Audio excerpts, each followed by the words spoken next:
Another high-profile member of the Kevin Rudd team is quitting. He will leave politics. Simon Crean, former Leader of the Opposition, former Minister in various portfolios and one of the most experienced and most respected members of the government, has told the Prime Minister he will not recontest his seat of Hotham at the election. Now that adds to an extraordinary exodus of high-profile names and talent within the government, and Mr Crean's announcement comes on the very day the Prime Minister is announcing his ministry. People like Wayne Swan, Stephen Conroy, Greg Combay, Craig Emerson, Peter Garrett, Stephen Smith, going off the front bench. Nicola Roxon, Julia Gillard. The government looks gutted of experience. The papers today are predicting Simon Crean will be in the ministry. Well, he's not. After 23 years, he's leaving Parliament. Now, I've known Simon Crean nearly 40 years since I was a young industrial reporter at The Age, and he was beginning in the union movement. He is part of a Labor dynasty.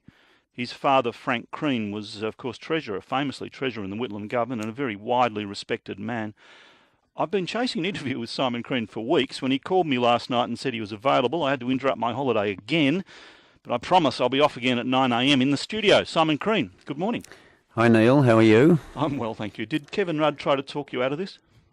I had a conversation with Kevin after he was sworn in as Prime Minister, and he offered me a position in the Cabinet. He hadn't at that stage determined how it was going to fall. I said that I welcomed that, but I indicated to him I had come to the decision not to contest the next election, and he should take that into account. I left him essentially the option to use the position to regenerate, or if he needed me to plug a gap up until the election, I was more than happy to serve in that regard. It was only last night that he came back to me and said he wanted to exercise the former of those 2 points. And today, of course, with the announcement of the Cabinet, I thought it was important to put on the record my position publicly rather than have it put on there for me. Was there any job you would have stayed for? Look, I would have served in a Labor Cabinet, and I have, in any job that has been offered. It is a privilege to serve. And I must say, if I go back to the primary industries days, last time I was appointed in 1991 by Bob Hawke, the farmers went berserk. I saw, interestingly, over the weekend, they were calling for me to come back. So it wasn't a matter of give me the right job and I'll stay. No, and I wouldn't do that. It is, whatever the argument is about the Prime Minister's prerogative in picking his Cabinet, there never has been an issue about allocating the portfolios. That's the Prime Minister's prerogative, and I didn't insist on a particular position. So why are you quitting? I mean, they probably never need you more with the amount of experience they're losing. Why are you quitting? Look, I think this is a decision that I've come to over a long period of time. I've been in politics 23 years. I've been in public life, as you've indicated, for over 40 years, Neil, and I came in the ascendancy of Gough. It was time then, and I think it's time now. For me, if I stood again, I would be 67 by the time the next election came around. I wouldn't see myself resigning mid-term. I don't think you should do that to an electorate. I think if you stand for an electorate, you stand for the full term, not part of it, unless, of course, there are ill health reasons. So, I mean, I started thinking seriously about this after the events of the 21st of March. It would have been a lot harder to have done it then, and given the transition... This was after the ballot that wasn't. After the ballot that wasn't. Now that we had a ballot that was, and the result is as it has been, I thought it appropriate to do you feel call it a day. Vindicated by that result? Yes, I do. I think it was important that we changed because it wasn't just the destabilisation that had us travelling badly or not being able to get the message through. I made this point publicly at the time. So I feel vindicated in the sense that it was important to make the call and to show the lead. What disappointed me at the time was that there was a failure of a collective responsibility to insist on the ballot. The ballot happened. It took a while getting there, and still a delayed decision on the part of Kevin to actually announce he was standing. But that's now happened. It's happened. I think it is better for the party that it has happened. Some people will take issue with that, but I think that we're now in a stronger position because of his popularity, but we will only cement that position if we get better processes in Cabinet, and I'm delighted to hear Kevin saying that he's going to embrace that. Has he really changed? Well, he said he is, and it's up to the Cabinet now and his colleagues to ensure that he holds to those views. I think the two important things that he has said is that he's going to invoke better processes. You would have been up in the state parliament many times. If you look at the tiles on the floor, there's a great saying that says there is wisdom in council. It is absolutely essential in cabinet government, given the diversity of views that surround a whole range of issues. So getting that political input, the process through cabinet, absolutely essential. The other thing that I think but you're saying cabinet has to keep him under control. No, I think it's a collective control. That's what I'm saying. Control of the Prime Minister? No, a collective control of the decision-making processes of government. The Prime Minister has to be obviously the figurehead, the leader, like anyone, but it's like a boardroom, but where the measure is much more diverse in politics. It's not just the economics, it's the social values, it's the sustainability dimension. These are all, they're not conflicting necessarily, but they're all pieces of information that have to be dissected and decisions made around them. And people will come at it from different points of view. That is a good process if you use it properly. But why should we trust it? That first Rudd government was dysfunctional, wasn't it?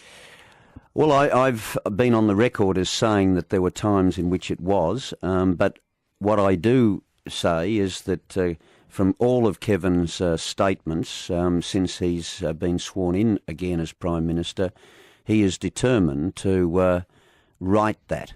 Now, I welcome that. That's, I think, an essential admission, if you like, that he did get it wrong when he was there.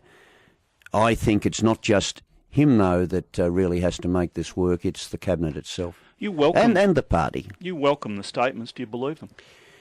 I do. I take people at not so much face value. I take them at their word. That might have been a mistake. In your career? Well, it might have been. It might have been, but it doesn't make it less. Doesn't make me change that value, Neil. I've taken people in life. Some disappoint you. They do. Some let you down. Who? Some are quite treacherous. I'm not going to name names.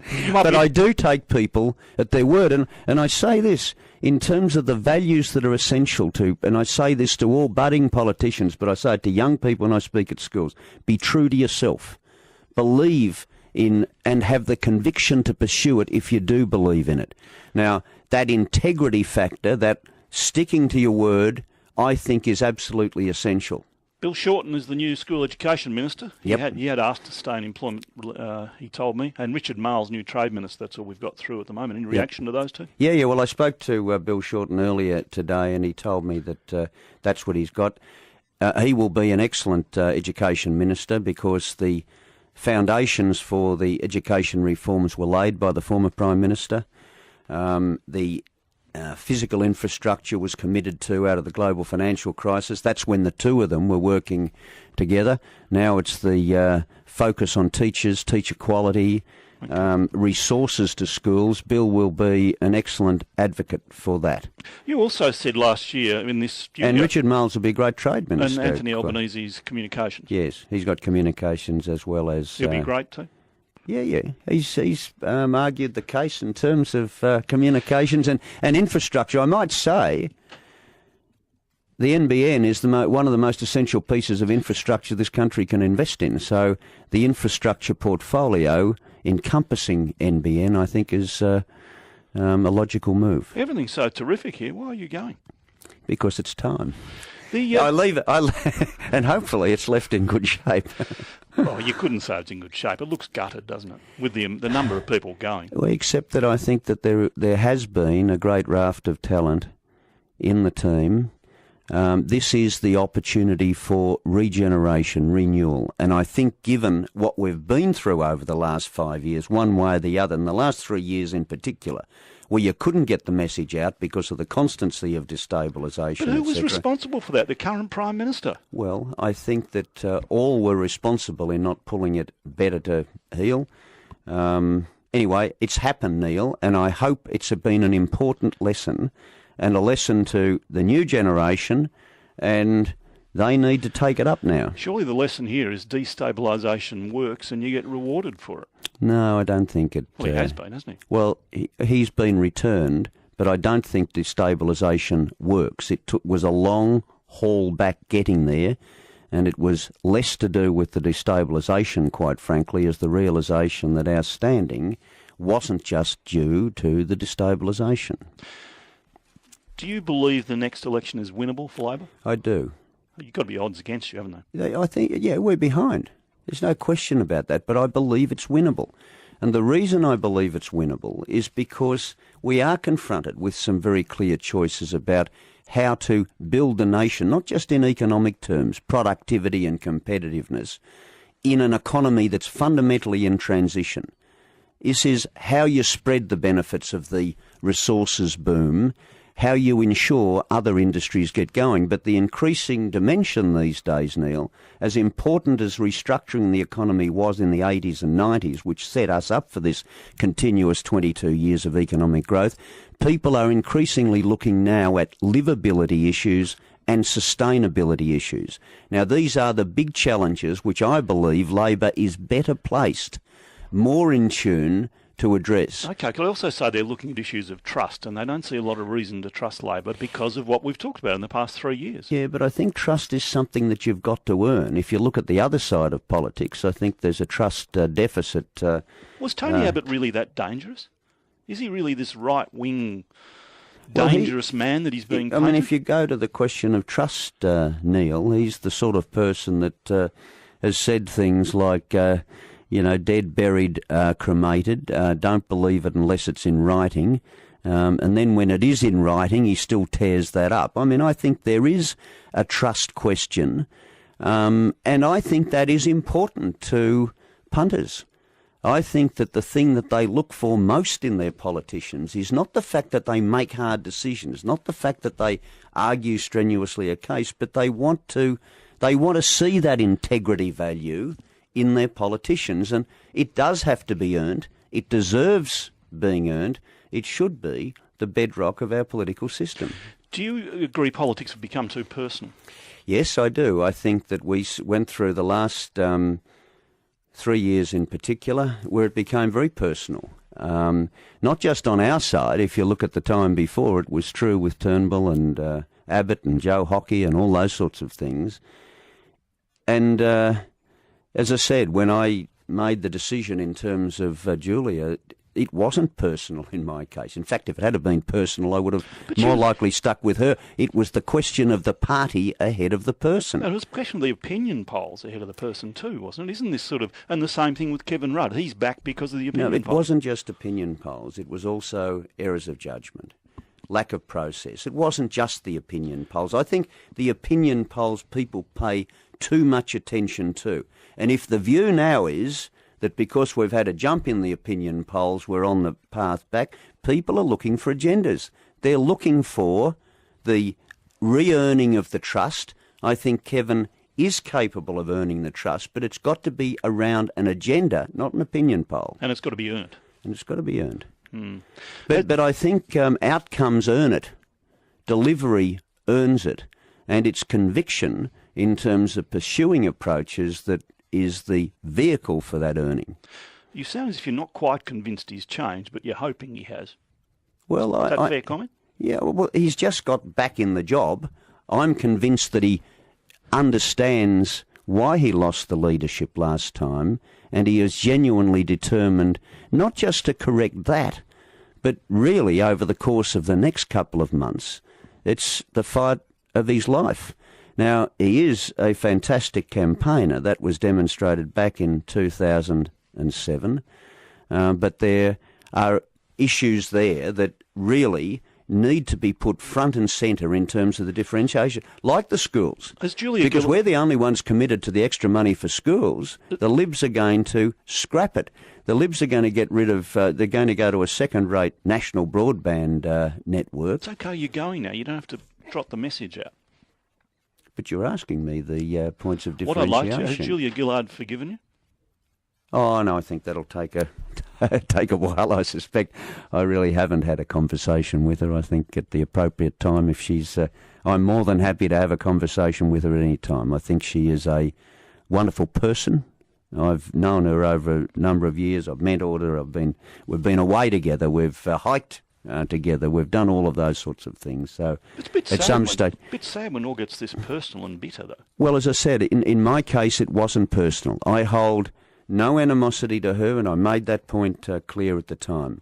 This was doing what I believed was in the interests of the party, because unless you get the party on stability, the country suffers. Now, I didn't come into politics for personal advancement. I came in to change things, to make a difference, and to use the strength of the party structure, the collective, if you like, to make those changes. When I look at in my portfolios, Neil, the sorts of things that are still lasting from the days that I did it, the cooperative research centres, national drought policy, my opposition to the war in Iraq because we went on a lie.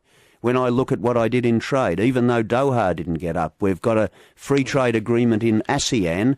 And when I look at the stuff that I did in the Working Nation program, reciprocal obligation, training wages, and now in regions, change the culture and create an arts policy, these last. These get embedded because they're good things to do. Do you think you were dudded a bit in that you never went to election as opposition leader? Oh, God, that's ages ago. Yeah, I know, that's but it must ancient still history. hurt, doesn't it? No, it doesn't hurt. No, I get over it, Neil. I mean, I move on, as I say. The party is, in my view, the important structure to give credibility to. You try to do your best by the party, because if you get that right, then you're doing better by the country. So is the party in good hands now? Yes, I believe the party not only is in good hands, but it has the great capacity to renew, to regenerate, and build again. So why have politicians never been so much on the nose as they are now? I've never seen anything like it. Do you agree with that? I do. And but interestingly, Neil, I think that politicians as a class are much more on the nose, and I think that's to do with the way in which the brawling and the negativity in Parliament is seen. But most people have a high regard for the politician they know. This is the interesting question. If you localise the argument, it's a different message. And I think this is true in policy generally. Canberra can be a place that talks big national parameters. Unless people understand how it's relating to them, the message doesn't as effectively translate. Can we stop the boats? You can't stop the boats just by turning them back. You can stop the boats if what you get is a processing arrangement. Get the UNHCR in. Get them in to get a consistency of processing offshore so we don't encourage the people hopping. If we were able to do that properly in Malaysia and Indonesia, that would be a great thing, because it would be stopping them coming down. Okay. Are you a bit sad to be leaving? It's mixed emotions. I expect to be a bit liberated, but yeah, it's the closure of a fairly long time in politics. And you talked before about Dad and my brother David. Actually, when you think of it, there's been a Crean in politics or public life for almost 70 years in this country, and Creans have served in every Labor cabinet in that time. So your daughter's interested in politics? They're certainly politically aware, Neil. The families do it hard, don't they? They do. We've talked a lot about that. And I think in a sense that's the big regret that all of us have from time to time, that it does take you away from the family. And I think that's unfair on them. But it is such a demanding job that if you're going to give it, proper attention, that's one of the prices. You've got to look to try and compensate that other ways. I've always tried to do that, but it is hard on the family. All right, well, you didn't get to stand up in Parliament, so your final message to the electorate? The electorate is to Hotham. They've been wonderful supporters of mine. It's a great multicultural mix.